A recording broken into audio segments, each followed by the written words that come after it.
Amy Goodman, 1.5 hours left in our program today, and this is an email from Robert Holman, MD, in Pueblo, Colorado. Given the words spoken by President Obama during the 2008 and 2012 campaigns, are you disappointed by his actions? Will the U.S. ever adopt a single-payer healthcare system?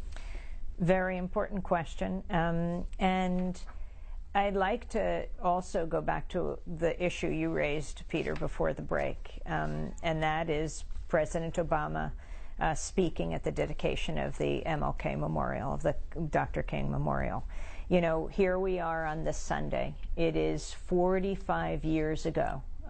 It was 45 years ago on April 4th, 1968, that Dr. King was gunned down at the Lorraine Motel on the balcony.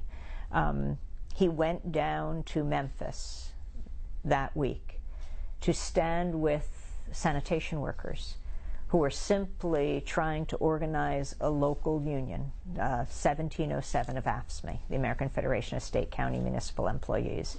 You know, when we were covering the protests in Wisconsin, for young people who are thinking, you know, now issues are very gray, it was much more clear-cut, black and white way back then, I think people should think again. You know, AFSCME was founded, I think it was 1932 in Wisconsin. And what were people protesting in Wisconsin? The right to organize.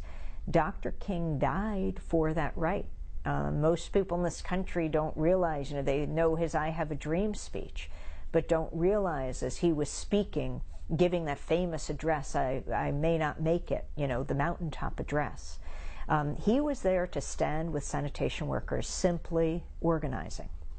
Now, a year to the day before he died, on April 4th, 1967, at Riverside Church, Dr. King gave another address that didn't get as much attention after he died, though we play it every year on Dr. King's birthday, a federal holiday that was very hard fought for by people all over the country and state by state, finally. I think New Hampshire and Arizona were the last ones to accept it as a federal holiday to recognize Dr. King Day.